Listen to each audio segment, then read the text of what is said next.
Have you ever wondered how a trusted campus ministry could become a predator's perfect hunting ground? Well, today we're going to uncover that very question. How did Chi Alpha and the Assemblies of God become fertile ground for predators, and what it truly takes to root them out? I'm sitting down with Ron Beatty. He's a PhD candidate at the University of Oklahoma, and I wanted him to discuss his paper that he just submitted for publication. Give you a little sneak peek into his research findings he entitled A Wolf Among Lambs, The Case of Chi Alpha Sexual Abuse. Now, from the very beginning of this scandal, I've been asking a question, and one I proposed to Ryan. How in the world did this happen? How did a sexual predator with no formal ties to the Assemblies of God denomination have decades-long access within Chi Alpha to groom and abuse whoever he wanted with virtually no pushback? Today, we're going to uncover what he believes are the fundamental flaws of how Chi Alpha and the Assemblies of God became fertile ground for predators, and what it truly takes to root them out.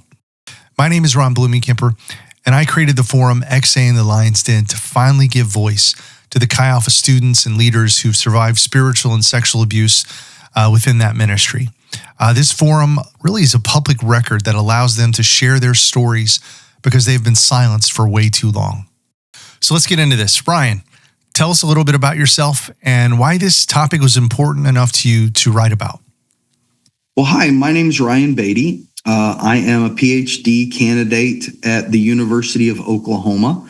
I study organizational communication, and in particular, I am an expert in how nonprofits and member organizations, which are organizations like churches or civic groups like the Rotary Club, or fraternities or sororities or professional, associations, groups that people join for various reasons. So I'm an expert in how those types of groups operate and communicate. I have published on these issues a couple of times, moving forward with this as my career. Prior to coming to the University of Oklahoma, I was an Assemblies of God minister. I graduated from Southwestern Assemblies of God University, now Nelson University. I have a master's degree from Assemblies of God Theological Seminary, which is embedded at Evangel University. I worked for Assemblies of God corporate headquarters for 3 years. I planted a church in Houston, Texas, literally next door to Rice University, which had a very active Chi Alpha. And that church planted 2 other Assembly of God churches. We actively supported Chi Alpha. We supported Chi Alpha missionaries. We had Chi Alpha missionaries who attended our church. We had Chi Alpha students who attended our church. We had former Chi Alpha missionaries who were on staff at our church. When this broke about Daniel, we quickly discovered that, some of our staff members had, while they were on staff with us, gone to Daniel's home, that the siblings of some of our staff members had been molested by Daniel. And then we also discovered some of the things that some of the missionaries that attended our church were told concerning spiritual authority, by their Chi Alpha leaders that were above them. I was really motivated to take this up because we were so deeply connected to some of the people. We considered a couple of the Chi Alpha leaders friends. Like I said, we financially supported a number of them, like the money from our church, as well as like out of our own pocket, financially supported Chi Alpha. And so I felt like, as a former Assemblies of God minister, as somebody who'd been a Assemblies of God pastor for years, as somebody who knew the Assemblies of God system, and as somebody who had a historical investment in this, combined with the fact that this is what I do now, like this is what I do. I investigate and research organizational communication, organizational behaviors, organizational practices, particularly concerning culture, and also entrepreneurialism, but particularly concerning culture, that I was uniquely qualified to do this research. So that's why I did it. The introduction, when I first met you, I don't remember how I think you got on the forum and you started asking for interviews, and I reached out, I was like, whoa, dude, slow down. What's going on here? Yeah. Yeah. So, yeah, I was told about the forum. I got on the forum, saw what y'all were doing, saw what people were posting and talking about. So then I went and talked to my advisor, and I was like, hey, this is what's happened. This is where there's information. I should be researching this. And he was like, yeah, you should be researching this. How did you hear about the forum? I'm trying to remember how I heard about the forum. I'm pretty sure somebody sent me a link and was like, hey, have you heard about this? And I jumped on, and I was just like, oh, all right. So I know when we first started talking, our conversation went to the question that everybody had is, how did this happen? How did you have a guy in Chi Alpha about 25, 30 years, but I know it goes back 40 years with him being a camp counselor at a couple South Texas Assembly of God camps in the 80s. Even talked to a guy who said Daniel was his mentor in the 80s through the Assemblies of God. But my question was, okay, fast forward till 2012, he gets convicted as he's a registered sex offender now. That 10 years, everything they allowed to happen. My question goes back to, okay, how did this happen? How did we go from Jesus loves me, this I know, to now let's get naked and jerk off in front of one another? And that is such a big jump. It seems that no one has really answered that question. How far do you have to get off track for that to actually happen when there's really you got to twist the Bible, kind of like that bendable, posable Jesus you can get in those novelty shops. You got to bend that dude pretty bad in order to make that leap. Yeah. And what I liked was about your papers, you took that and really helped to answer that question in a system, like breaking it down as it's not just a few bad apples, or I like to call turd in the punch bowl, that they took out. It's something much deeper. Yeah. A couple of years ago, I think going back to the George Floyd death, one of the conversations that became very public in the American consciousness is in what systems are there bad apples, and then in what systems are the barrels bad, right? So people want to look at different groups or organizations, and they say, well, the organization's not bad, the group's not bad, but there are some bad apples in the group. But then other people want to say, no, the whole barrel is bad. And so for me, as I was beginning to explore this research, it was obvious that Daniel was a bad apple, right? Like, that's unquestionable. Yeah. However, when you recognize that for at least a decade, Daniel had access, and this is after everyone knew he was a bad apple. He had access for a decade. That is That is an indicator that something else is broken, something else is rotten beyond just the apple itself. And so we're going to beat this metaphor to death, but that's when I started looking to see, okay, to what extent can we find evidence and make an argument that the barrel is bad? No, I like your analogy and what we're going to get into. I jokingly tried to find an analogy that really, when you would tell it to somebody, they would go, oh, wait a second.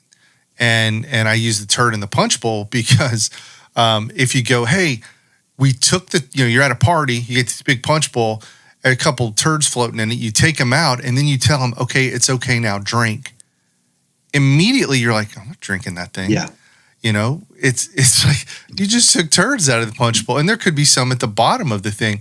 It's like, no, you're going to have to pour that out, find a new recipe, sanitize the bowl, figure out who let people put turds in the punch bowl in the first place, do all that kind of stuff before someone's going to drink. And it seems, to your point, that they focus on, there's a couple bad apples. They had influence in a few people. We've removed those people. All's well. Let's get back to business. Mm-hmm. Let's put this behind us. It's a hiccup. It's a spot on a spectrum. And that's what I'm really excited to uncover was, like you said, it's not the bad apples. It's there's something much worse.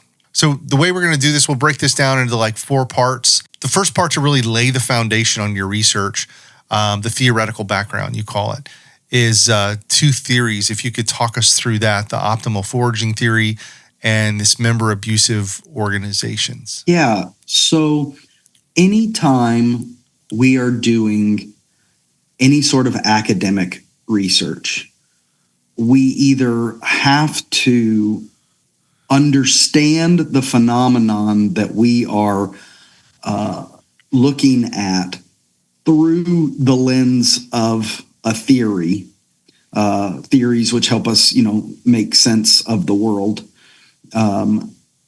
or we have to recognize that this phenomenon has yet to be captured. This is one of those phenomenon that I felt like we could understand through existing theoretical frameworks. So what I did was I looked at a partnership between 2 theories, which is a pretty common approach for researchers. The first was optimal foraging theory. Optimal foraging theory was originally conceptualized as animal behaviors. So it's from the zoological world.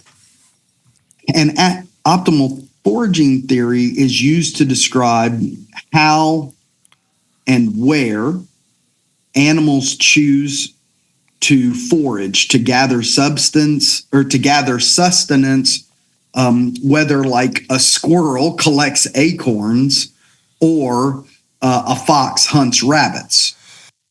So where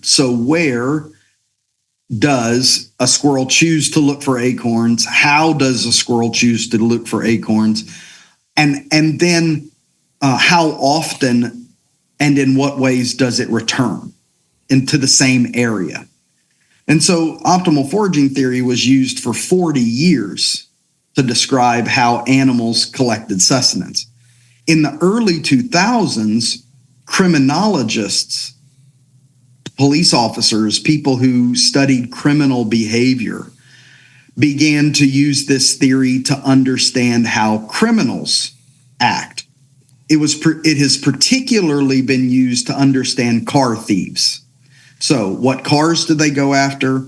What neighborhoods do they go after cars in? How do they choose to return to the same neighborhoods to victimize again? How often do they choose?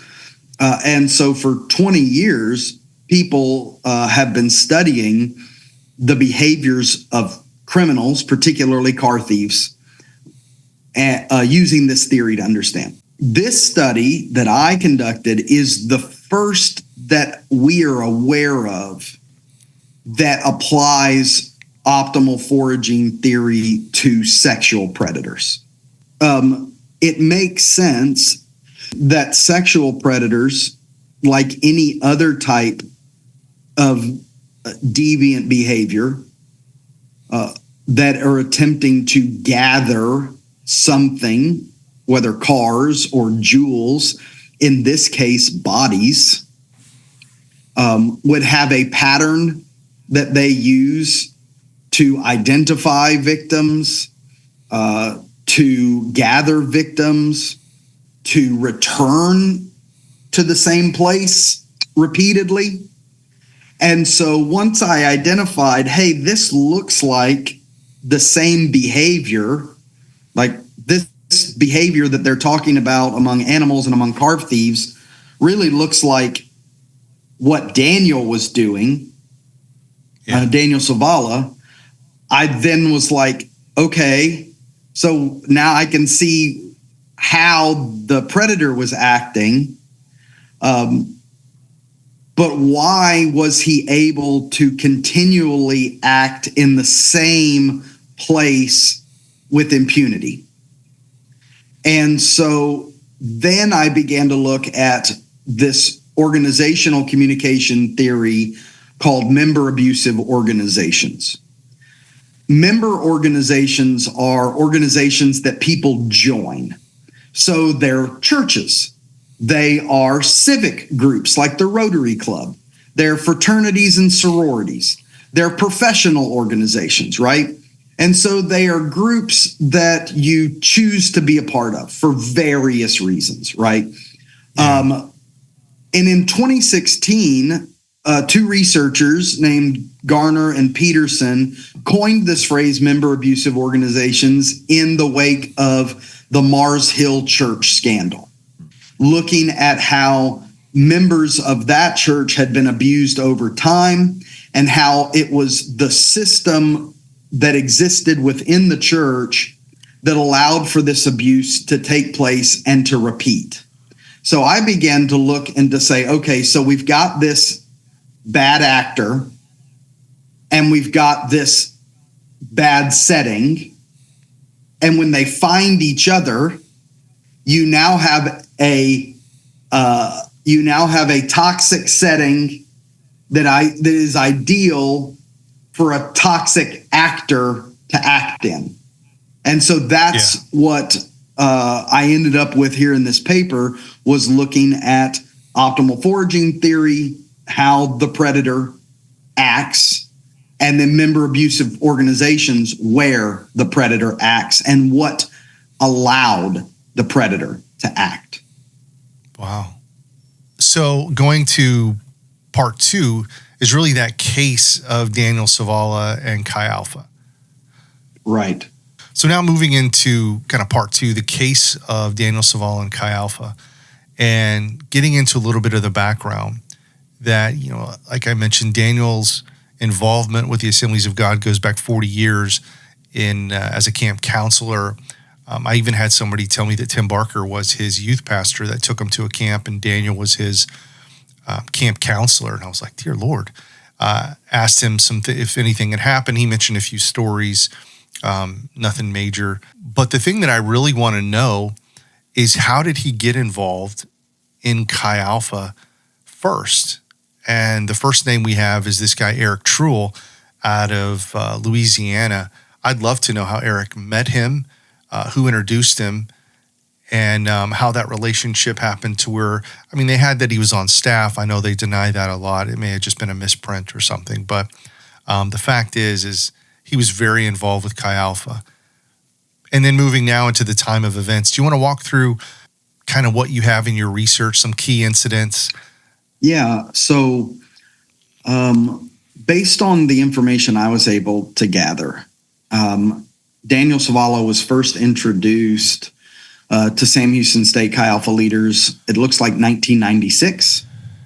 And then in the mid 2000s, so the mid first decade, is when Chi Alpha leaders, probably small group leaders, maybe higher level leaders, were taking students to Daniel Savala's home in Houston, leading up to his arrest in 2012. So we know that it's a matter of public record that Daniel Savala was arrested in Alaska for 11 counts of child molestation in 2012. He pled guilty to one of those and was put in prison as a result of that. We also know that in 2012... 90 days. 90 days. I keep telling people, 90 days 90 for days, doing that is the greatest form of injustice. Yeah, 90 days for the molestation of 11 children. We also... Not 11 children. I think it was like 11 counts. Oh, 11 counts, but maybe multiple. Yeah. Just... You want to know something really, really crazy? So when I first learned this, somebody told me in 2012 or 2013, I think it was, you need to Google Daniel Savala and Sitka, Alaska. And I was like, okay, I haven't had any contact with Daniel for years. And I Googled it and I saw that news article. And I started to research. The first thing I did was call the reporter, and I said, hey, what's the background on this?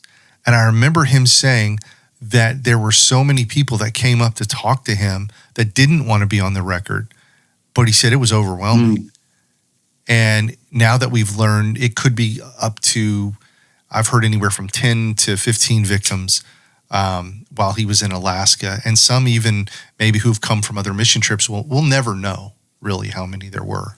Yeah, and when it comes to, the research that I engage in, it's important that for me and for the credibility of what it is exactly that I'm trying to do is that I as a person can say, you know what, I think you're probably right. There's probably more. However, all we can do right now is to say this is what the research, this is what the data we have on hand, we for sure know, right?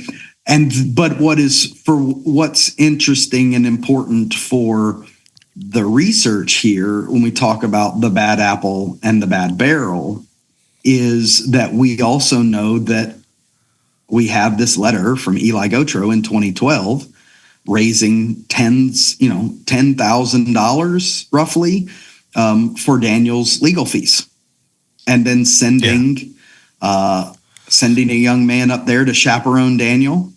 And then in 2013, after his 90 days of prison or county jail, wherever he spent that time, it was Sam Houston State that helped him, and Chi Alpha. It was money that Chi Alpha leaders raised that helped him move back to Texas, right? So there's this intricate involvement between the Chi Alpha leaders and the protection of Daniel, the provision of Daniel, and then moving Daniel back to Texas, where he can then be promoted still within Chi Alpha. We also know that you called Tim Barker in 2013. As early as 2013, the South Texas District was aware that a convicted sex offender was working with their Chi Alpha. We know that in 2016, a Title IX case was filed at Sam Houston State. We know in 2017, a staff member at Texas A&M Corpus Christi was fired for raising concerns about Daniel. We know in 2018, Scott Martin, the National Chi Alpha Director, Donna Barrett, the General Secretary of the Assemblies of God, Doug Clay, the General Superintendent of the Assemblies of God, Galen Claunch, the North Texas District Superintendent, Tim Barker, the South Texas District Superintendent, as well as their Secretary Treasurers, were aware of Daniel's ongoing participation when it comes to a number of Chi Alphas. We also know that Scott Martin knew about the Title IX case. That's in the emails, right? We have emails that shows. I also let me say this. I think it is important for your listeners or anybody who may listen to this to need to know what a Title IX investigation is, because those are rarely spoken of outside of academic settings. Title IX is a code of protection put in place by the federal government, applied to any entity that is partially to fully funded by the federal government. It is designed to protect the members of the organization in which the federal government funds. So a Title IX investigation would mean that somebody made a credible claim of either abuse, assault, of harassment of a sexual or gendered nature against an individual. The other thing about that is, however, it can only be filed on a university campus if it took place as part of a university activity. So the fact that it was filed, it was allowed to be filed, is evidence that whatever others are saying concerning Daniel Savala's access to students in 2016, because there's some documents, claims, tweets, whatever, that say that according to Eli Gotro, Daniel Savala had not had any interaction with any Chi Alpha students after 2014, I think. Well, the reality... 2012. Well, the reality is... As soon as we knew that we distanced ourselves, and that's been the narrative that you're like, well, if you distance yourselves, how come you get so many people who are being molested? You're doing mission trips to his house.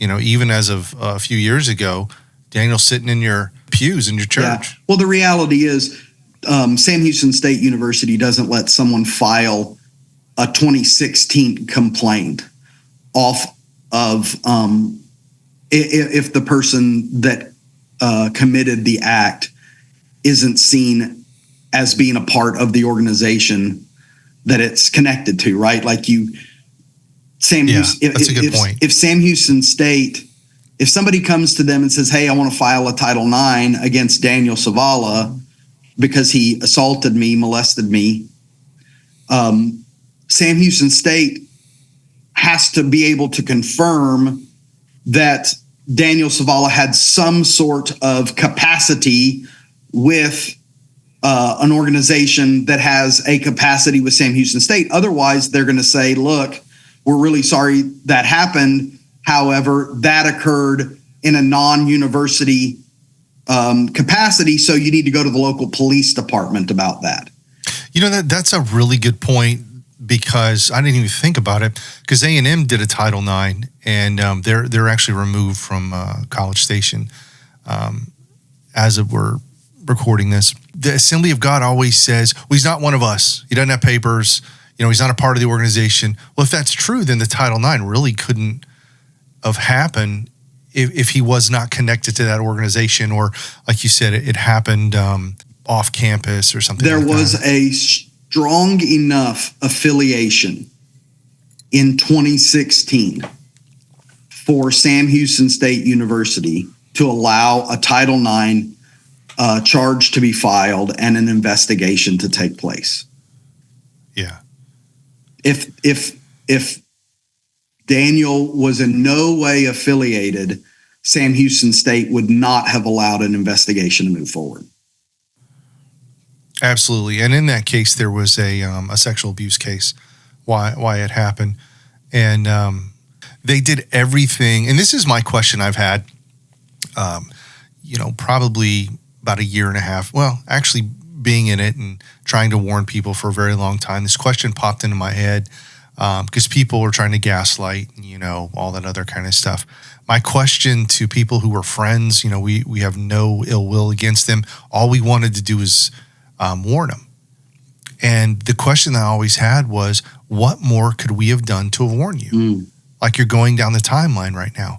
You have been warned, which I believe God has sent so many people to your campus. We have records now, people warning you and you firing them, or people warning you and then you gaslight them. Oh, well, they're not a Christian, or they're bitter. The bitter, angry thing is such a lazy argument for Christians. Yeah. I think that the important thing is that Title IX investigation from 2016, Scott Martin was aware of it in 2018. It's in the emails, right? So those emails they knew. Were copied. It's kind of like they knew. What do they know? When did they know it? Yeah, they knew. They were aware.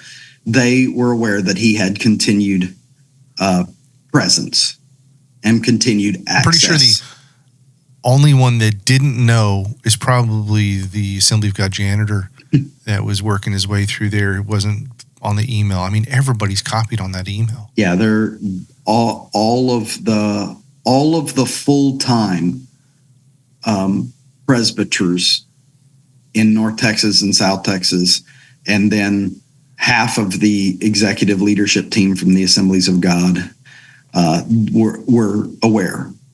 They're all aware.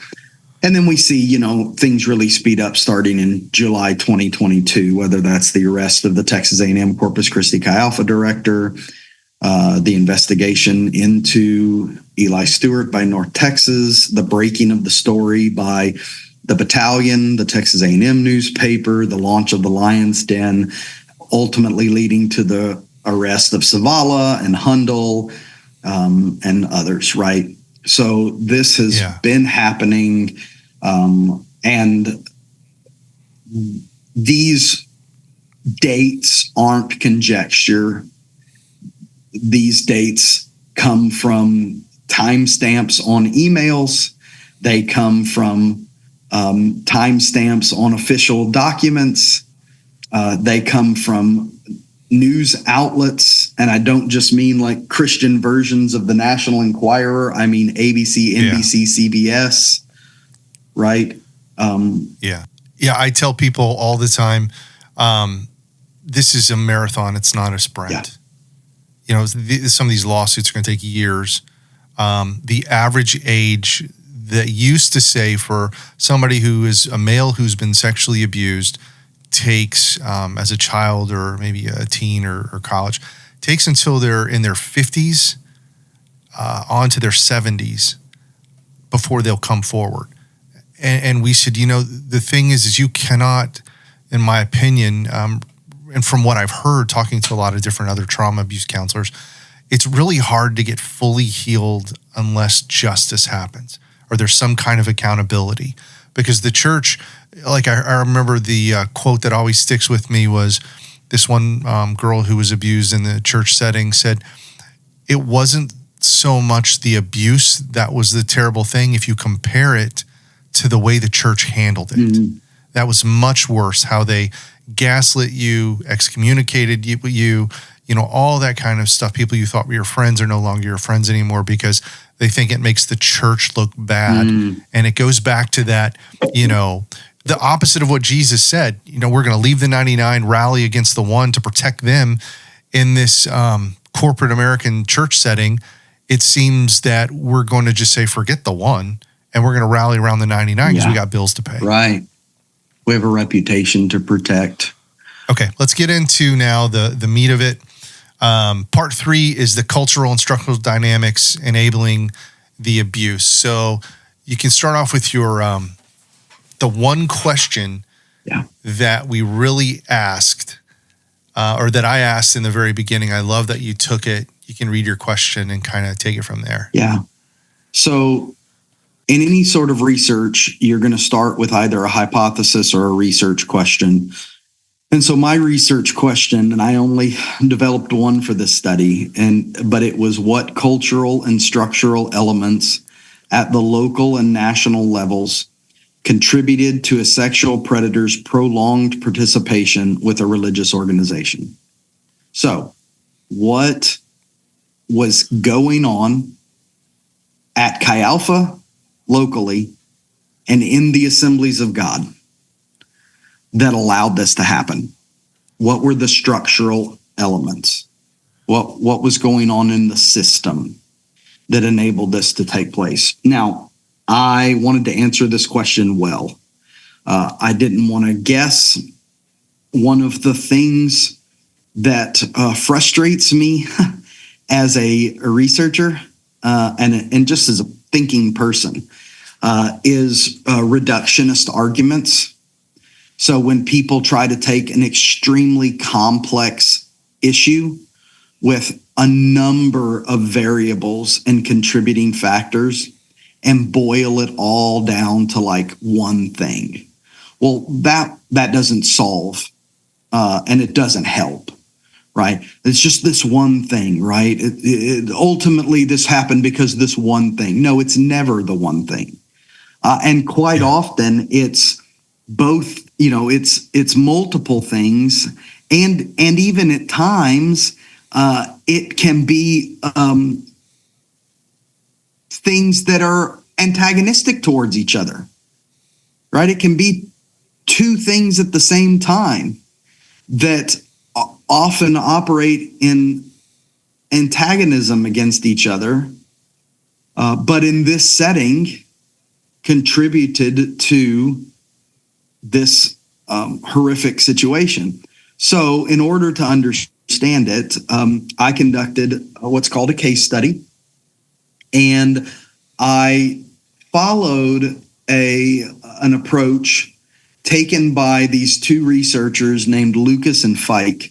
They published an article in 2014 looking at the Penn State Joe Paterno sex scandal, where the defensive coordinator working under Joe Paterno at Penn State molested children for years. And it was talked about in euphemism and ignored. And so I took the same approach they did to look at this scandal. And so what I did was I consulted with 62 different sources of data. I looked at 39 different witness and victim statements. I examined information at 9 different media outlets. I looked at 13 different internal Assemblies of God documents. And then I conducted semi-structured, in-depth interviews with 3 witnesses. And so from that data, from those pages and pages of data, I ended up with the information that I found. Now, in order to ensure that everything was trustworthy, I engaged in a couple of what's called validation strategies. It's how we validate the data and how we validate our findings.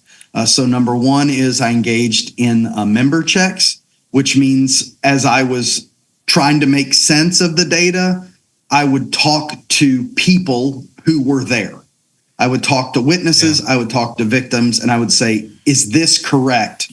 Give me feedback on this, right? Like, so for instance, I contacted you to say, hey, do I have the date right in which Daniel was introduced to the Sam Houston State guys? And you were actually like, no, he was introduced on this date. And I was like, okay, great. So that's a member check. Yeah. I conducted peer review, which means I got other researchers to look at what I was doing to make sure that I was being fair, and that I was being led by the data, not being led by my own passions. I also use what's called a thick description. And so it's one thing to argue with how I may summarize data. It's another thing to argue with direct quotes from the data. So I consulted 62 unique pieces of data. I directly quote in my study 41 different sources. So I'm not depending on the same 2 or 3 people. We're talking about 41 unique individuals or sources of data were directly quoted. And then finally, I let people know up front who I am and why this matters to me. That as a former Assemblies of God minister who pastored next to Rice University, who financially supported multiple Chi Alphas, who had Chi Alpha people in my church, who had people in my church whose siblings were victims of Daniel Savala, this is important to me. And now people may say, well, doesn't that mean you're biased? Yes, it does. It does mean I'm biased. But I admit to you that I'm biased, and I give you all the other things to show you how I combated my bias. And so that's how we end up where we're at. And that premise on your slide about the bad apple, go through that real quick. That's how you got to your the premise, the problem. Is what happens when a bad apple finds a bad barrel. You could think about it another way because of we call this wolf among the lambs. What happens when a wolf finds a sheep pen that's left unprotected and broken down? And that's a very apt description of what happened here. A wolf. In this case, you got the guys driving the sheep to the wolf's house. Yeah. Which is funny because, his room, I think it was his website, was called the Lion's Den. His room was called the Cave, but, people call his room the Lion's Den as well. You're literally driving the lion to the sheep. Mm-hmm. Yeah, absolutely. So here's what I found. Looking at all of this data, analyzing it according to proven methods for data analyzation, I found that at Chi Alpha, there were 5 pieces of the culture that contributed together to allow for Daniel to be there.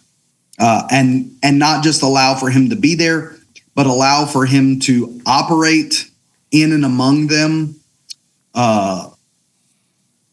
without anybody ever stopping him. One point I'd like to make before you get into this is the fact that he groomed everybody, I like to say. It was who he brought in. He even groomed people to be able to say, he's never seen anything like that. He's just, he's a man of God. I put my kids around him, all that kind of stuff. But the real tragedy of this whole thing is he's groomed people, and his victims in some cases became predators. And those guys became predators. And that's what we're finding out, especially out of Sam Houston. I always call it like, Revenge of the Body Snatchers, to where we have no idea how far this ideology, this culture, indoctrination goes from Daniel on how many campuses. But it's just, like I said, I get calls all across the country. Oh yeah, Sam Houston was influenced us, from all over the world. Yeah. Well, I used to teach a child sexual abuse prevention training at a school that I worked for. And one of the things that we would say in the training is that abusers abuse, but abusers have been abused. And so there is this cycle that is perpetuated within abuse, particularly among minors, that it's particularly pronounced that if you have been abused as a minor, your chances of being an abuser are exponentially higher.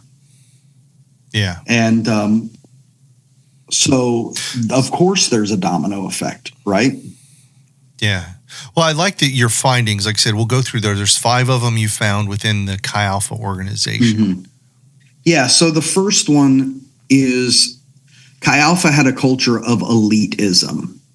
And when I say elitism, what I mean is that elitism refers to the cultural assumption that membership within a group indicates a higher status of worth above non-members. So there was this belief within Chi Alpha that Chi Alpha members had a higher status than non-members on that campus. And that extended not only to non-believers. We have plenty of data that proves or provides evidence that it extended to other Christian organizations on campus, which in and of itself runs contradictory to Chi Alpha's stated and expressed values. Chi Alpha says that they agreed to the Chicago Statement on collegiality between campus ministries. And yet everything that they then said and did ran contrary to that, right? They would make statements like there are really no other Christian organizations on campus, or they would belittle the Bible study efforts of other organizations and dismiss the teachings from other ministries. So there's this elitism that existed, and other people referred to, right? You see on the screen, people quoted Chi Alpha as being cliquish and called them said they were being judgmental elitists. So the people within Chi Alpha considered people within Chi Alpha to be of higher status than anybody else on campus. And if you were part of Chi Alpha, then you're just better.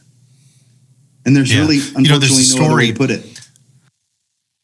There's a story they tell about a prophecy that was made at Sam Houston, I think in the 70s or something like that, that, God's going to pour out his spirit on the campus, and they're going to shut down school and all that kind of stuff. And I'm like, man, that's amazing.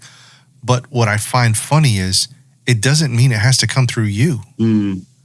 God can do it through anybody. Absolutely. And, one of the things I heard was when all this broke, their argument was, man, we've been praying for so long, and we're on the verge of a revival or a shaking, and then the devil is bringing this. The Antichrist spirit is coming against us to do this, and I'm like, guys, when you pray for shaking and God starts shaking, you can't then turn around and rebuke the devil, right? Because that's part of his process. I call it the dirty side of revival, where it's not the fun, jumping up, happy stuff. It's the no, I'm coming to clean house. The devil never works on the side of justice. And he doesn't expose evil. No, absolutely right. Jesus said that the enemy comes to steal, to kill, and to destroy, that he is the father of lies. It is against the enemy's nature to expose lies as lies and to expose himself as a liar. And so the idea that the enemy would be uncovering truth is counterintuitive and counter his own nature. I say it like this, that the leadership for decades had a devil in their midst with Daniel, and called him the holiest man alive. They never spotted how wicked this guy really was. And then God comes in their midst in the last few years to say, guys, I love you enough. I'm going to clean this up. And they start calling it the devil. And I thought, as a leader, if you have no discernment, if you don't have the gifts or the calling to spot that, if you think when the devil's moving, it's God, and when God's moving, it's the devil, I like to say, man, you need to get a job. This gig ain't for you. Yeah, there's the scriptures even tell us that the enemy will masquerade as an angel of light, right? Yeah. And so that if that's not an apt metaphor for what Daniel did and who Daniel was, I don't know what is, right? You're saying this is the holiest man alive while he's raping and molesting young men and boys. Yeah. So the second finding So the second finding that I had goes to what we're talking about right now, which was that in addition to elitism, there was also a culture of coercion and control. In this setting, coercion and control looked like spiritual abuse. And spiritual abuse actually has a real definition in the research world, and it is the misuse of power in a spiritual context. And so we know that this was taking place because the culture was described by multiple people as that of one of shame and guilt and fear. One person has come out and said that they have been diagnosed with PTSD, that they have to use a service dog, that they can't even drive in the same town where their chapter was located anymore without having complete mental breakdown. And then we see direct quotes about how they would abuse, right? They would say things like, friends have the right to command each other, as if the leaders were actually their friends. Because there's no way that goes two ways, right? That's downward, right? There, nobody commanded Eli Stewart. Nobody commanded Eli Gotro. And no, the funny thing that you said, there was a story that I'll never forget. I talked to this Chi Alpha leader who, I told him, stand up, speak out, help us find victims.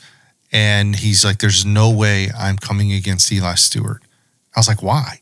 He was so afraid of this guy. And his quote was that he will ruin my career if I stand up. And he said this, he said, no man can ever remove Eli Stewart. And just came into my mind, it was like, well, that's okay, because it's not a man that's leading this movement. And I think Eli, a week or so later, was put on suspension. Wow. So we have elitism, we have coercion and control, which in this context looks like spiritual abuse. We also have hero worship, right? I think everybody's well aware of the hero worship that was engaged in at Chi Alpha. And hero worship is the extreme practice of evaluating and admiring specific others as an exemplar for imitation, right? And so there was this extreme follow me as I follow Christ, distorted approach that manifests itself in quotes like, you should obey the leader even if he's wrong and leave matters in God's hand to judge. The idea that you had to follow the leader's direction in your life, even if they told you to sin, is I'm telling you, man, insane. I just heard something I heard something actually today and a few weeks ago that just confirms all this stuff where and the thing I think they get wrong, there's a bunch of stuff, but one of them is they've turned leadership into lordship. They've really exalted these guys who, to be honest, as small group leaders, he's my spiritual authority. Well, you're 18 years old. You barely are saved or just got saved, they'll tell me. You're doing all this stuff. Like one guy told me, he said, they made me a small group leader and I've never read the Bible. I was like, are you serious? Others were like, we were doing drugs. We were involved in sexual immorality and all this stuff. And it was just to keep the perception of, look at us, how we're growing. Look at how many small group leaders there were, like you and I were talking about this afternoon, the fact that Sam Houston ordained more campus pastors or ordained more people than Sagu did. During the heyday of the mid-20 teens, more ministers were credentialed in the South Texas district out of Chi Alpha than out of the Assemblies of God University in Texas.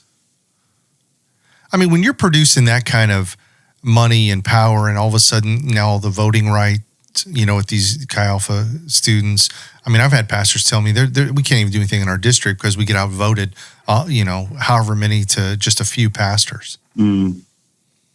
Yeah. And so when you have this sort of culture that engages with like this elitism, we're better than everybody else, and this coercion and control, I've got to submit, to their authority. Well, then of course you're going to end up with hero worship, right? Like they're the elite leaders in control. So of course you gotta believe that they're the best, right? And we even had people who said, we were told that if you don't agree with the top leaders, then point blank, you're wrong, and you will be corrected to know the vision. That quote you have in there, I did not want to know anything negative about my leader. I had to submit to them. I remember that story was one of the first ones when I went to a dad and I said, hey, listen, Daniel is still involved. This is what he did. And long story short, he finally ended up telling one of his kids who was a leader in Chi Alpha, I won't mention which university, but he finally told them, and I remember what he said. He said that my kid basically said, I don't want to know anything negative or bad about my leader. I have to submit to him. And I was like, jerk your kid out of there like yesterday. Yeah. That is a cult. Yeah. Cult thinking thinks like that. That's not even, I can't hear anything negative about somebody or I can't ask them questions because I have to submit to them. Yeah, I am aware of an individual who Eli Gotro told their parents that Eli was their spiritual authority now, and that he would be telling them how to live their lives and what they would do with their lives, and that their parents had no more influence over their life, or at least their influence was subject to his influence. Yeah, well, I've got A&M, Eli Stewart. Somebody sent me the screenshot of a leadership meeting where he basically said, "Hey guys, we're all one family. We can all, what did he say? Parent each other's kids." Like, wait, what? And I've actually heard him talk about. I was at Sam Houston, I think in 2012, that Christmas, I believe it was then, when he was saying, hey, you're going to go home. Your parents aren't going to understand what you're doing up here. And me and my friend Lewis, we looked at each other like, dude, that's not good. I mean, there were so many red flags when we went up there, and now it's all coming to fruition. Yeah. Well, and it shouldn't surprise us then that when you've got elitism and coercion and control and hero worship, that if anything negative is said, they circle the wagons and engage in victim blaming. And victim blaming was the fourth element that I found.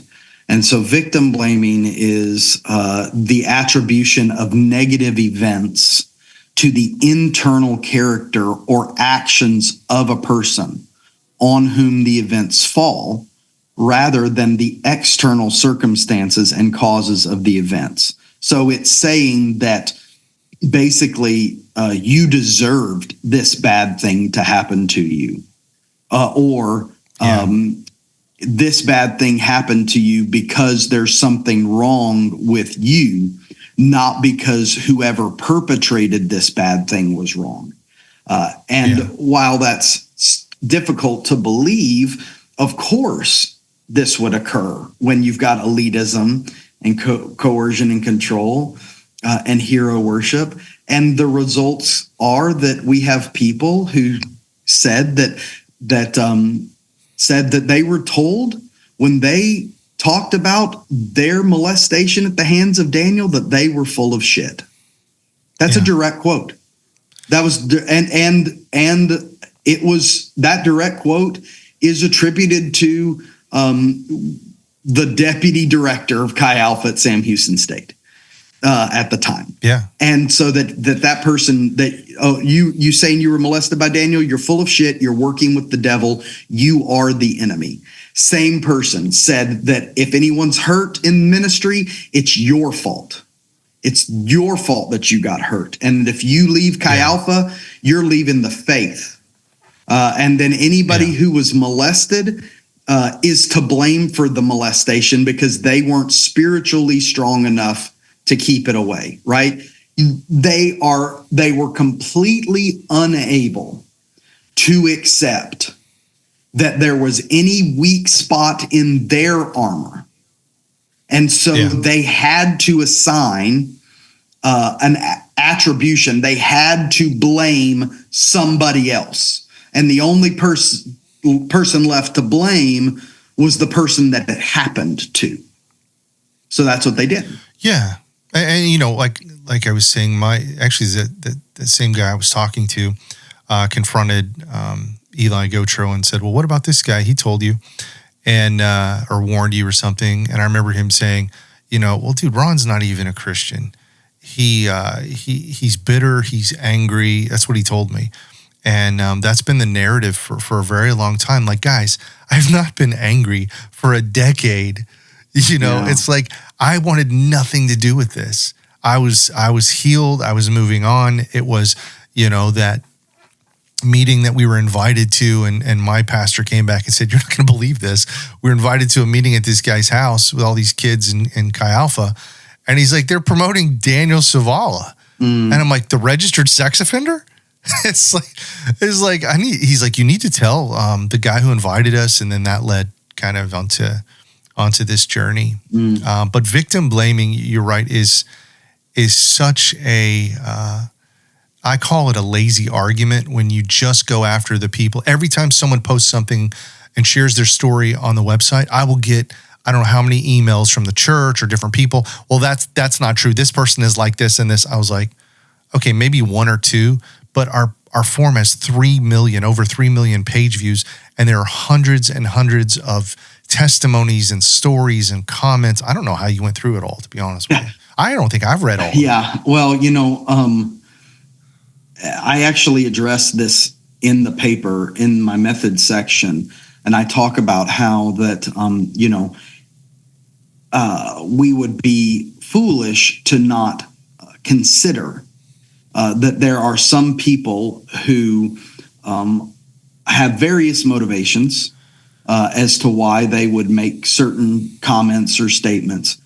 However, when we have dozens upon dozens upon dozens of testimonies from different times and different locations, all of which are saying the same thing.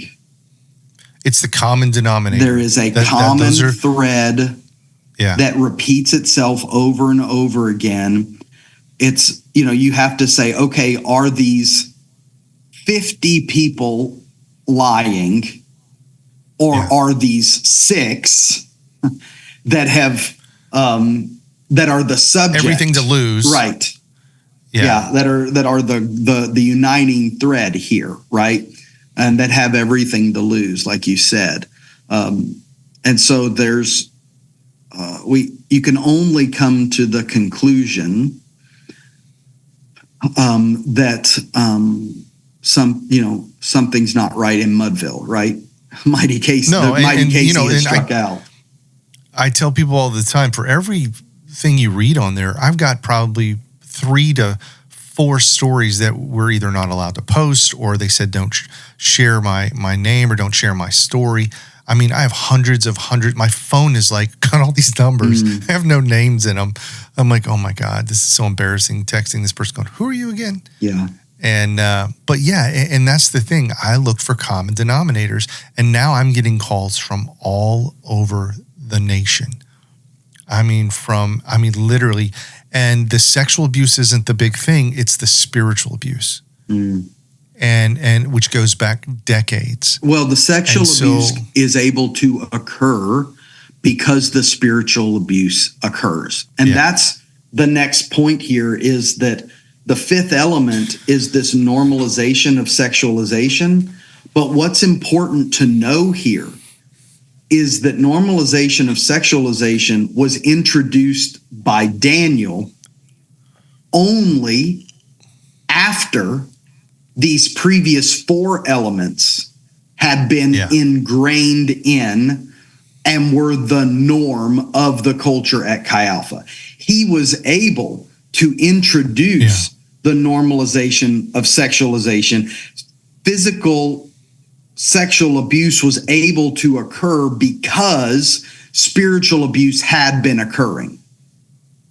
He was able to access them because in this culture of elitism, he was considered the elite among the elite.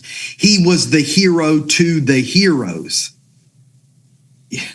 And that's something that I've heard time and time again, including my own testimony of, we were told he was the holiest man alive. And when, he groomed me, and when he asked me to do something, I saw a lot of red flags. I actually had a dream one night that was really crazy, but it's almost like you don't listen to your gut or your discernment, because you're told by people you trust in leadership, no, this guy is holy. And I've heard that so many now from some of these Chi Alpha guys who were victims and survivors. Was I'm sitting there feeling like I'm in a different, reality, going, is this happening? This is supposed to be the holiest man alive. And then they don't tell, or when they do tell, they're just pushed off like, oh, like you had in your thing. So many of these leaders never warned their students or their leaders below them about this. Yeah, they were completely afraid of what would happen. And so Daniel was able to introduce this idea of nudity as unity. He was able to introduce masturbation as a common conversation, pornography as a common conversation, because these other elements existed. And then when he did introduce this normalization of sexualization, these elitism, victim blaming, coercion and control elements then infiltrated, and infiltrated isn't the right word, but then morphed alongside this normalization of sexualization to where it then went beyond Daniel, right? We have story after story of sock talks, or of girls flashing each other, or girls physically hitting, skinny dipping, hitting other women in their breasts, being told that if they didn't like that, they were no fun, that they couldn't take a joke, that they were too sensitive, even to the point there was that a sermon. One young woman said that when she told them no, she was not going to skinny dip with them, the response was she was willingly creating disunity. That's the exact phrase that was used. That I know. Because you were unwilling to violate your own morals and be naked in an absolute overt sexual way with other women, that you were willingly creating disunity. Yeah, and the crazy part is, when I first heard nudity is unity, I did a double take. I said, wait, what did you say? He's like, nudity is unity. And I started hearing on other campuses, and I'm like, you're kidding me, right? There was a news person in College Station that I talked to, and I kind of joked with her. I said, was it on your bingo card that you ever in your career would give a news presentation and start it off as nudity is unity? She's like, no, I had no. She's like, even saying that was like, this is weird.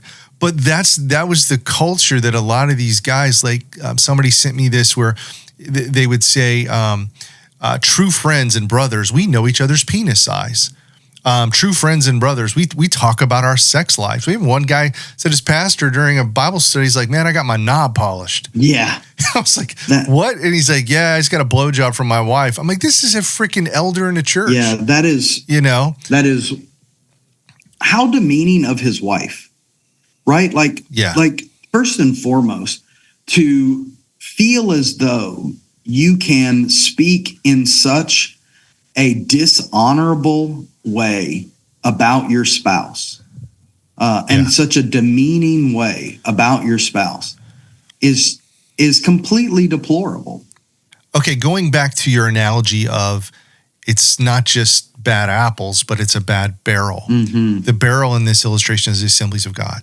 Yeah, so it's interesting because we've got the bad apple, Daniel, and we've got the bad barrel, which is Chi a Alpha local too. Chi Alpha. But then we've also got Chi Alpha is a part of a bigger barrel, right? Chi Alpha doesn't stand in isolation. It stands as a part of the Assemblies of God. So real quick, for those who don't know the Assembly of God structure, go through the hierarchy and tell us a little bit about that. Yeah. So the best way to explain this is that the Assemblies of God functions as a national network of churches in networks.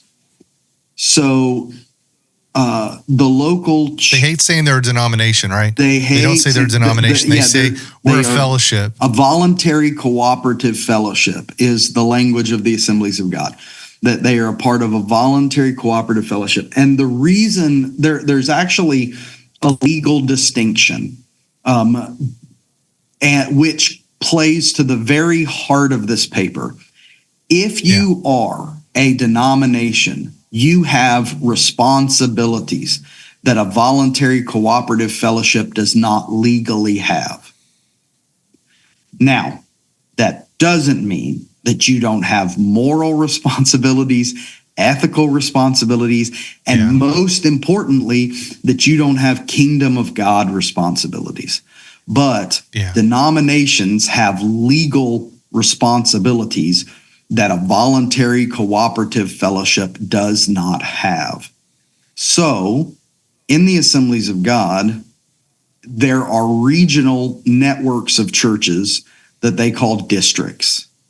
The Assemblies of God operates according to a free church structure, which means that every local church is autonomous. They elect their own pastors, their own boards, they run themselves.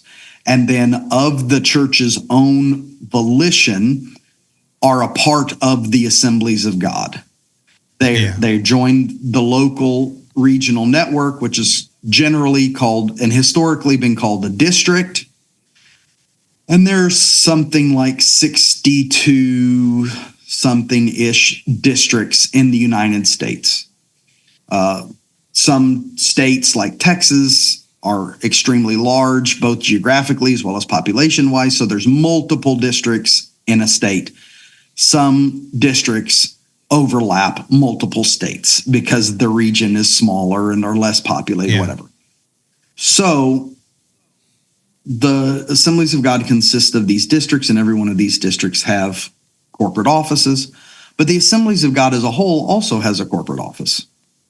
And the Assemblies of God then is broken into, is divided like many corporations are, into divisions. And one of the divisions is the division of home missions. The division of U.S. missions is what it's called.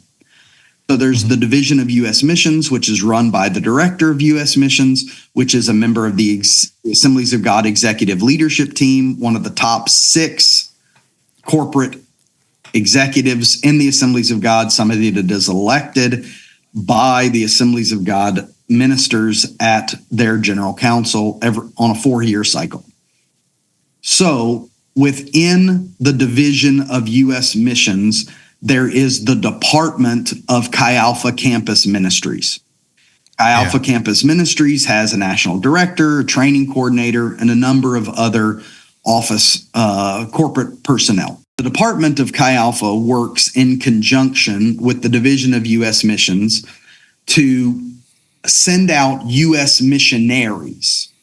U.S. missionaries are individuals who are credentialed with the Assemblies of God through local districts, because that's how the Assemblies of God works their credentialing process, their ordination process is through the local districts.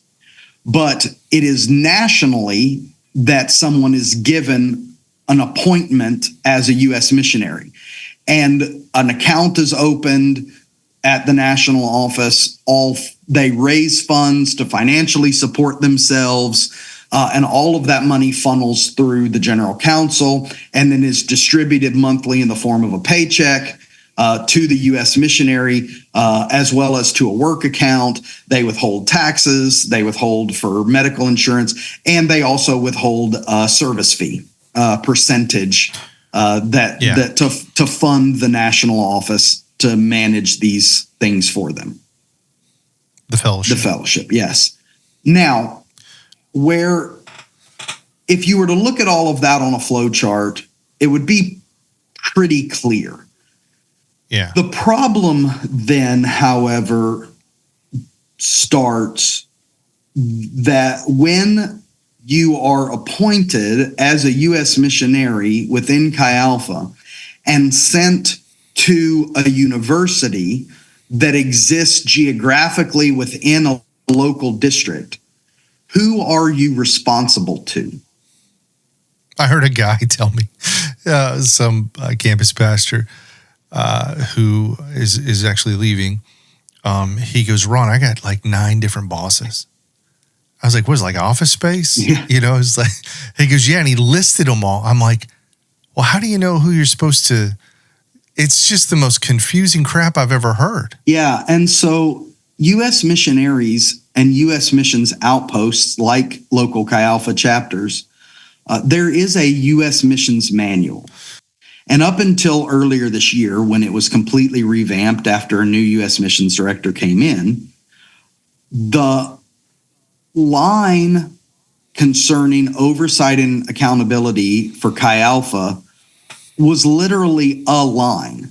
There was one sentence that said U.S. missions will work in cooperation with the local district to provide oversight and accountability for Chi Alpha. That was it. That's all it said. Yeah. It did not outline how that occurred. It did not outline under what circumstances U.S. Mission stepped in, under what circumstances the district stepped in. It was vague and intentionally so, which goes to now these findings that I see that allowed for this to happen in the Assemblies of God, right? Like that allowed for Daniel to exist in an Assemblies of God ministry for this long period of time when they knew he was there. And so it's kind of like you want the authority of a king, but the responsibility and accountability of a child. Yeah, that is a real good way to think about it. So moving on, what structural elements did you find that existed within the Assemblies of God that really allowed this grooming, this abuse to happen?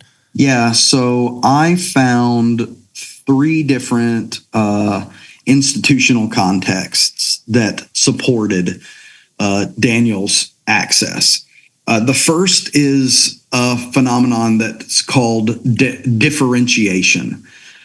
Differentiation is an organizational rhetorical strategy which declares an issue to be unrelated to another or separating the organization from responsibility. So what we saw here was the institutional leaders engaged in this separating of the organization from responsibility concerning Daniel. Right? They said things like, well, doesn't hold ministerial credentials. He's not associated in an official capacity, right? So it's this separating from Daniel action, this differentiation, as in he is different from us. Then they also separated the Sam Houston State lineage tree from the rest of Chi Alpha by saying when Doug Clay, the general superintendent, said, well, this was a hiccup, a shortcoming, a failure by a small portion, and don't paint the whole by this broad brush, right? Again, this is a differentiation strategy. This is a rhetorical way in which they say it's don't blame the whole based on the little. It's a separation. You know what I thought about the other day? I was thinking about that, and I said, well, he assumes that the whole is healthy. Of course. What if the whole isn't healthy? Like, what if like you said, the system needs to come down? The system that is created is unhealthy, and even in some cases unbiblical. He just assumes that this is like I said, a few. Like Scott Martin said, Daniel had influence in a few people. Well, those few people were your golden boys. They were the gold standard Chi Alphas that were taught. They were revered. They won awards. The real thing that scares me is nobody knows how deep this goes with coming out of Sam Houston, that ideology and those ideas and those attitudes. And the second thing that frustrates all of us working with this is it seems that no one cares to find out. They're already, we're moving on, forget the past. No, you can't move on unless justice happens. Yeah. And accountability happens. Well, there's this concern that if they continue to pull the string, it will all continue to unravel. And the fear is that what is still left to lose is worse than what has already been lost. So let's just stop now. We think, we're going to say we've cut out the disease, but the problem is you've examined the disease in the finger. You haven't looked up the rest of the arm or the rest of the body to see how deeply the disease has spread. Yeah. So the AG institutionally engaged in this differentiation, this he's not one of us, separating him from us. The Assemblies of God also engaged in what's called strategic ambiguity. Strategic ambiguity refers to the deliberate use of vague and unclear communication that benefits collective goal attainment. It's usually within the context of organizational policies and systems. So because the AG owns or defines itself as a voluntary cooperative fellowship, not a denomination, they then engage in this intentional vagueness throughout many of their policies because they can. Because if it's intentionally vague, then they are intentionally not responsible. And so that's why when we look at the email that Donna Barrett sends in 2018, she makes a statement like, Chi Alpha is not this Chi Alpha is not under the purview of the General Council to become involved in local church issues. Local districts handle this situation. The problem says what? What says the local districts handle the situation? Nothing. The U.S. Missions Manual doesn't say that. The Assemblies of God bylaws doesn't say that. The South Texas District bylaws don't say that. Not when it comes to a Chi Alpha. A Chi Alpha is a U.S. missions outpost. It's not a local church. And so what says that it's not under the purview of the General Council to become in local church issues? And whose purview is it? That's the thing. It never says anywhere. The U.S. Missions Manual, the Assemblies of God bylaws, the District Council bylaws are intentionally vague. They are strategically vague so that nobody has to be. The system has been set up to protect the whole by creating intentional vagueness that legally protects them. Wow. And allows them to then say, that's not our responsibility. So whereas differentiation with the individual, right? He's not one of us, so we're not responsible. In this situation, okay, Chi Alpha is of us, but our bylaws and our guiding documents are so intentionally vague, nobody can be held responsible or accountable to them. That's strategic ambiguity. You know, that's what I've noticed the now 2 years uncovering a lot of this stuff, especially when they say, oh, they've gone up for a discipline. Nobody has a standard disciplinary outline of what that happens. And I heard sometimes just a joke. It's like, here's a workbook and call me, and then other people do it correctly. And then there's no, as a brand strategist, there seems to be no brand or organizational standards. It is in one aspect. Again, it's intentionally vague so that it works for the people in power. The disciplinary system in the Assemblies of God, much like this, is not meant to work for the people in discipline. It's meant to work for the institution. It's intentionally written in such ways that the district superintendent, the district secretary treasurer, whoever it is handling discipline, whether over an individual or a outpost of ministry like Chi Alpha, can interpret the bylaws to mean whatever they need them to mean at that point in time. Yeah. So then because of that, because of this differentiation and this strategic ambiguity, the final thing that I observed, or the final institutional context that I observed, is actually a phenomenon that I am proposing. This is not a phenomenon that has been previously proposed or defended within business organizational ethics literature.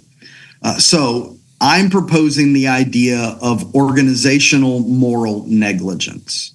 Now, there is a there is a concept called organizational moral ignorance. It has been established to be understood as an organization's unawareness and their lack of reaction to the moral intuition of its employees or members. In the Assemblies of God, however, we know there was no unawareness. The institutional leaders were aware. And when you are careless, or when carelessness reaches to culpability of the breach of duty, that's how the Oxford Legal Dictionary defines negligence. So what I propose, what I offer is that the Assemblies of God's response goes beyond moral ignorance into the realm of moral negligence, that they engage in intentional, careless reactions by the organization to the moral needs of its members. When you put an NDA on somebody to shut them up, it doesn't get any worse than that. I agree. And when you have a whistleblower call you and say, hey, you've got a convicted sex offender working with your groups, you need to get on this. And 3 weeks later, you call back and they say, oh, yeah, I forgot you called. Oh, yeah. That's crazy. There's no more ideal example of negligence than that. We know. I call it gross negligence. We know that they knew. We know that they knew. It is undeniable that they knew, and that their reaction to their knowledge was careless. Yeah, I've never seen a more untransparent organization in my life, when the church should be the most transparent thing. Like, they could have done this in a way that would have glorified God and made people stand up and go, wow. Like when I went to a church and said, man, you could be the church that, champions this and all this stuff. I went, and then come to find out their college group was sending people to Daniels. Then it switched to, well, man, crap, you could have victims here. And then really quick, it became into this, okay, we're shutting up, we're not saying anything, and then stories get talked about them on the forum, and then we get lawsuits, and all this stuff. And you're just like, wait a second, we're trying to help you guys. It was the weirdest experience of my life to try and help friends expose this. And then you're just like, now you're enemy. I've lost, I wouldn't say a bunch of friends, but a number of friends I've known for decades because you just want to help people. Mm. So what would your recommendations be that go beyond, what we're seeing right now? We just don't see that they're doing anything. There's no transparency. They're keeping things very close to the chest. I was told very early on at a men's group when we had a guy from the Assemblies basically tell me that it's not I shouldn't be exposing this. I'm not in the AG. We don't air our dirty laundry out. And I'm like, dude, you're part of the church. I don't care what denomination you are. Yeah. Well, they are at the point now to where if they're not airing their dirty laundry, then their dirty laundry is still dirty and it's mildewing. Yeah. So based on the research that I've conducted here, I have 3 recommendations for any organization that wishes to ensure that this type of offense never occurs in their context, whether a church, a parachurch ministry, a nonprofit, even a corporation, right? These are transferable recommendations to any organizational setting. The first thing you have to do is put out the boots. And when we say put out the boots, that's a metaphor for signaling to predators that this organization is not safe for them to forage. Yeah. Putting out the boots actually is a practice that recently came to my awareness, that people who are inclined to break and enter into someone's home, if you will put a pair of muddy work boots out on your front steps or the front of your home, it acts like the blood of a lamb on Passover. They will not break into your home because those muddy boots signal to would-be thieves that a rough and tumble, willing to get dirty and do the work person lives there. And so it's not safe for them.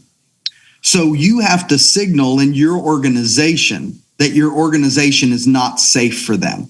And you do that by having a culture that takes complaints seriously, that avoids this elitism and this victim blaming and these different cultural elements, that takes responsibilities for itself, that puts its values up front and on display for everyone to see. Secondly, if you want to avoid this type of predation in your organization, you need to engage in what's called psychological safety.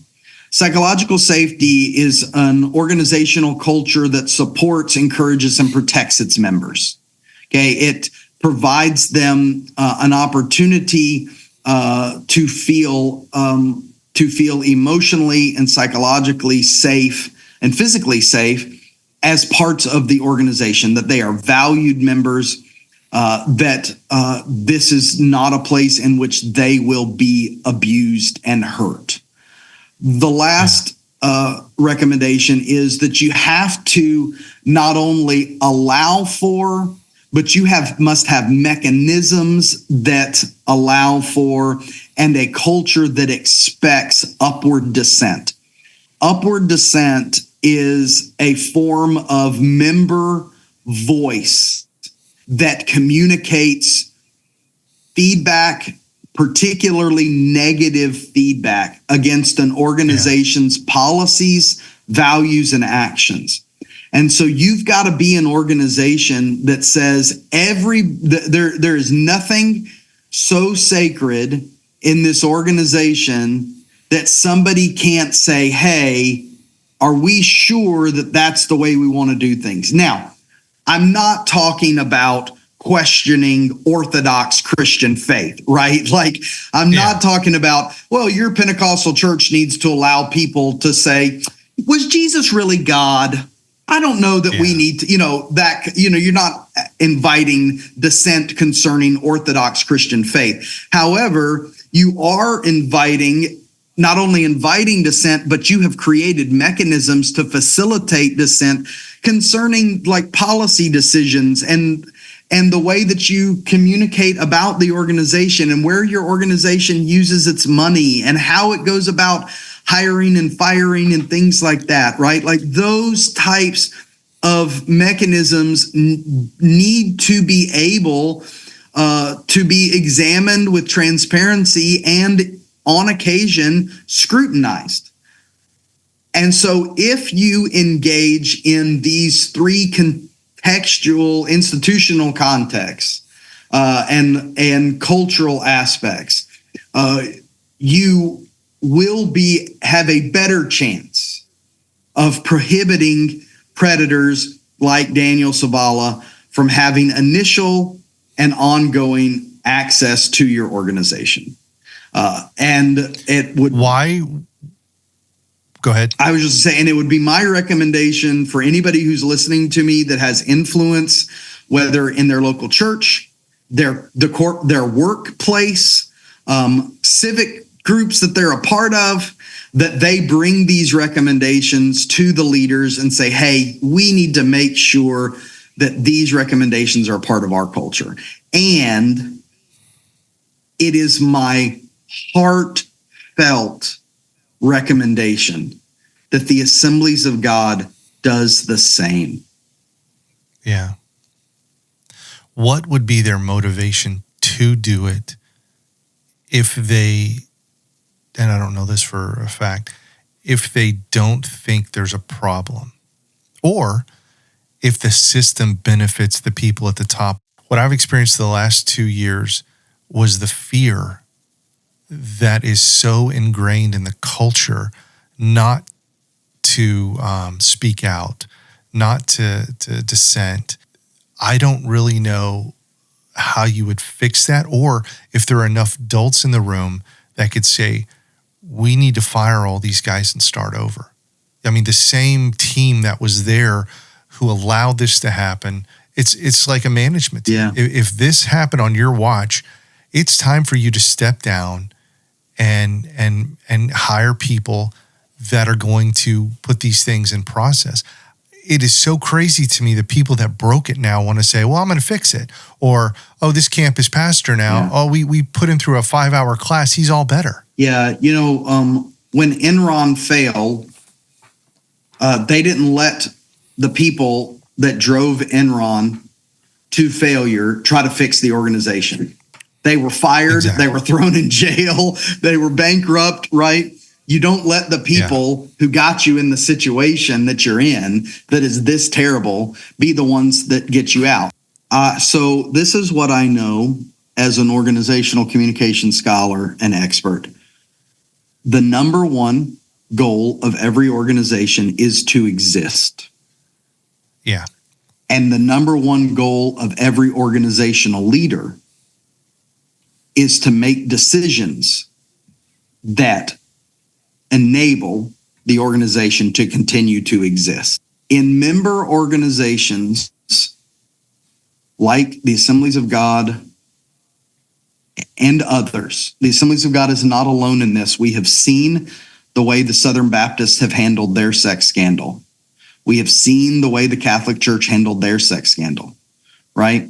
I mean, we have seen these member organizations. We saw the way that Penn State handled its sex scandal, right?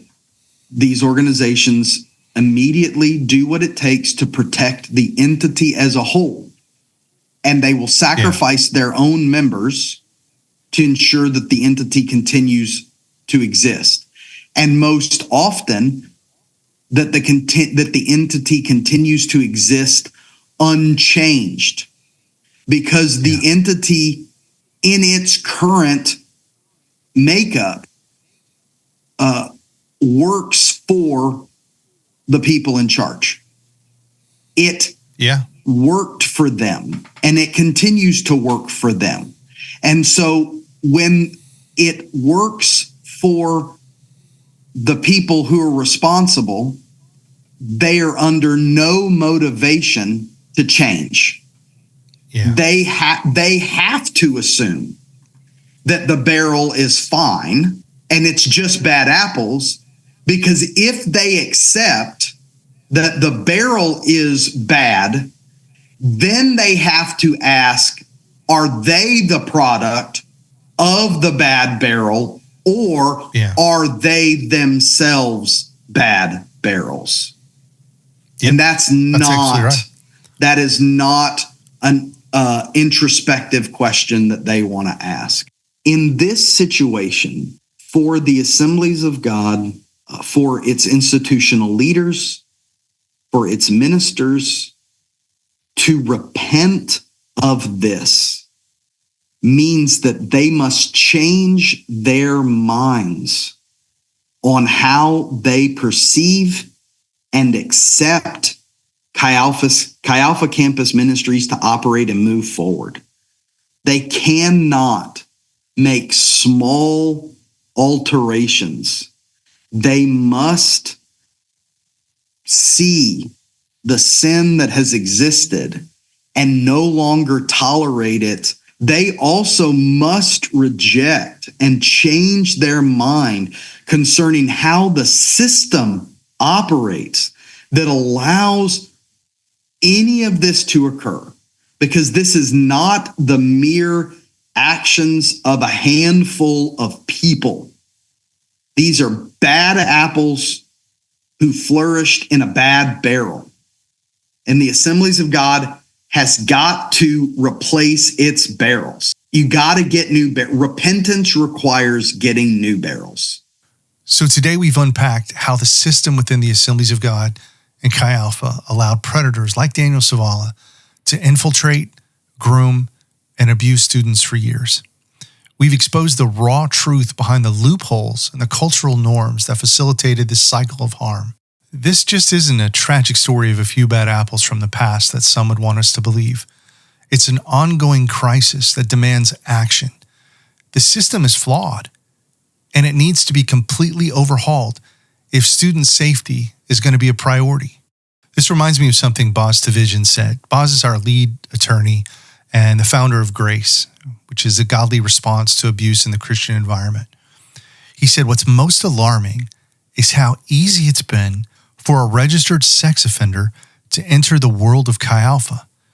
The organization's leaders have given Daniel Savala literally access to untold numbers of young college students.